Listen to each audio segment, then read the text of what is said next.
And picking right up where we left off, we got the Phantom of the Opera single here from the Up the Irons box set. And of course it's paired up with another one. Every one of these has two on them. This one having Live in the UK, I believe, is the second part of this one. And if I had to venture to guess, that was probably from Live After Death.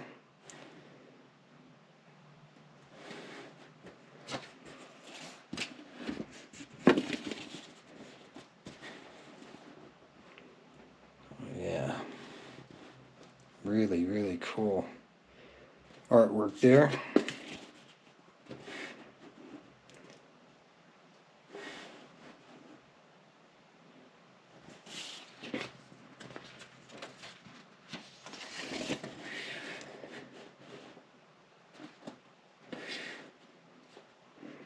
Derek Riggs is an amazing artist. Did a lot of really great stuff.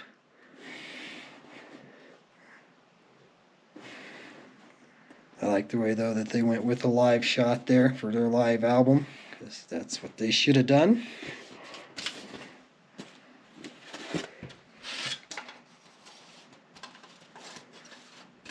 And Live After Death was great. We'll get to that one when we get to the live releases, because as I spoke earlier, I do studios and lives separately in my collections. So moving on up, 1986 brought us Somewhere in Time, and that was the first time that Iron Maiden used synthesizers on a release. The last album, Peace of Mind, there, I forgot to mention, was when Nico McBrain joined on drums. And I am a big fan of Nico. I think he's an awesome guy. And these I didn't mention, but the singles from the Up the Iron box sets did have tracks called Listen with Nico, parts 1 through 10, where he talks about the history of the band and number of things, recording sessions, and it's just, those are probably pretty hard to see. But maybe we'll get them on the, we'll get them on the inside here. Iron Maiden, Somewhere in Time. Now, I have to admit, I am a huge Maiden fan, but this was the first album that I was a little disappointed in. I wasn't tremendously impressed with it. I guess I didn't care for the guitar synthesizers. I don't believe I'm the only one.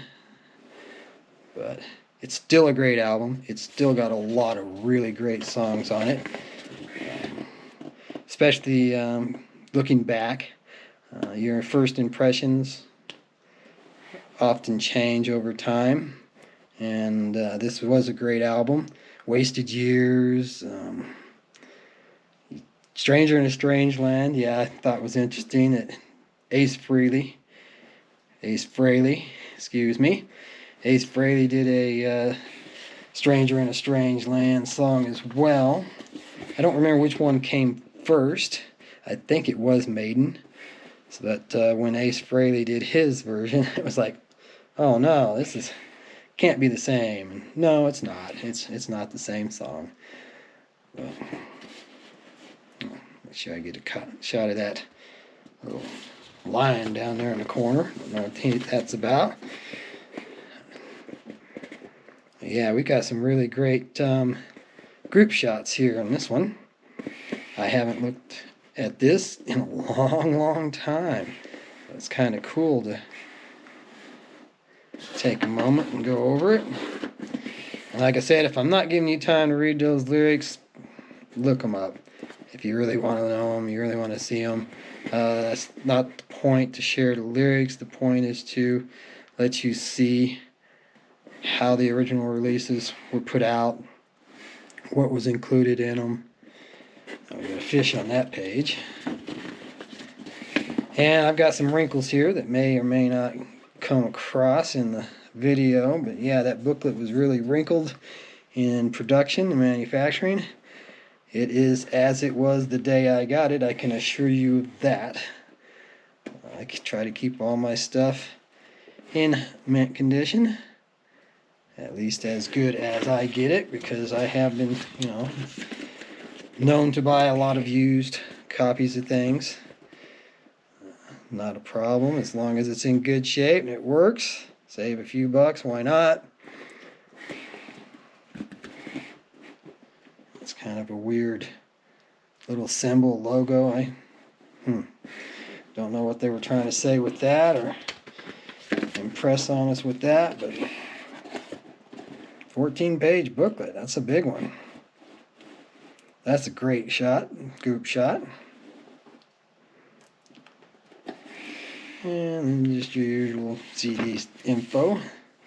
I think we did get the back already, but I want to make sure we get one good shot of all the tracks there.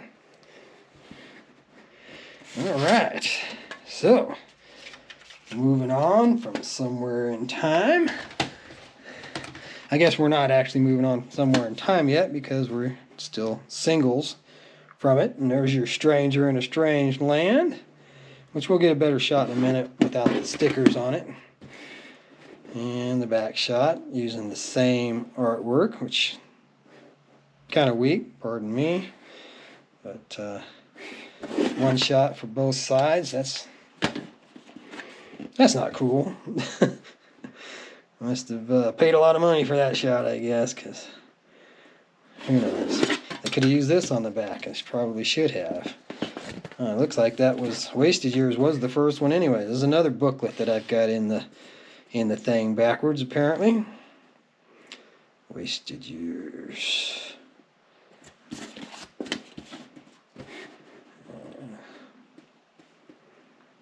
But yeah, these CD singles, by the way, I meant to mention, but I hadn't got it out yet. There's a lot of non-album tracks on these. If they weren't outright a all brand new unreleased studio recording, then they were a live track. But most of the B-sides on the Iron Maiden singles were extra bonuses, and I love it when they do stuff like that. That was one of the things that really drew me to 45 RPM Records, and that I really loved about them back in the day, was that you got these B-sides and these alternate versions of songs. So it kept the songs, or kept the releases relevant, I should say. But there's a lot of really great songs on those, and I do believe there's been compilations since put out with a lot of those songs on there. Now we're getting up to 1988, Seventh Son of a Seventh Son. I can actually remember the very day I walked in and bought this one. Bought it at Lakeside Mall. And couldn't wait to get home to listen to it. I honestly, actually, tell you the truth, I probably didn't, because in '88 I was still buying cassette tapes, so I probably immediately went out to the parking lot and slapped it in my player. Oh, there's one that's completely upside down. Thought I'd went through and straightened some of these up, but I guess I missed a few or didn't do a very good job.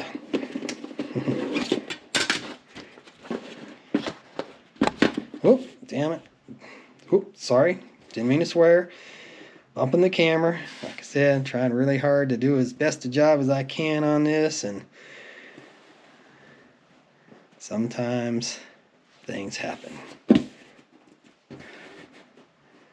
And yeah, I realize I should probably skip showing the covers until I pull them out. This is quite a big booklet. Oh, and I've seen that elsewhere before. I think they reused that for a t-shirt or something.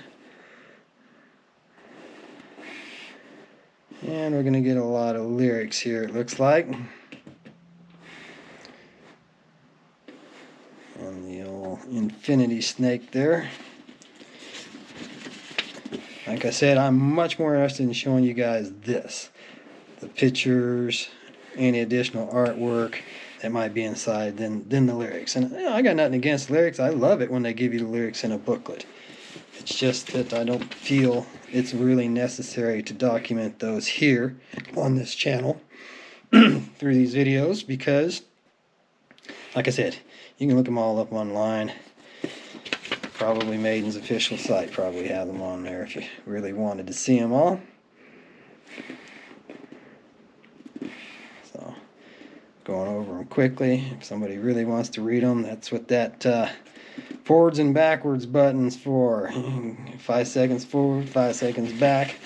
I use it all the time when I'm on YouTube. Comes in quite handy.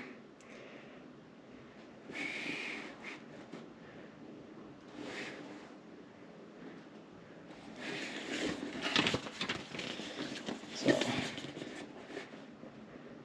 there's old Nico that we were just talking about.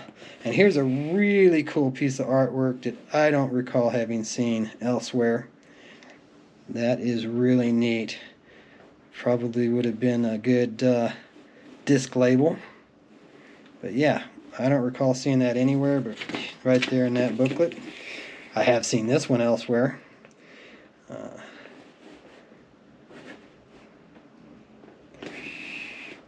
There's another really great group shot there for you.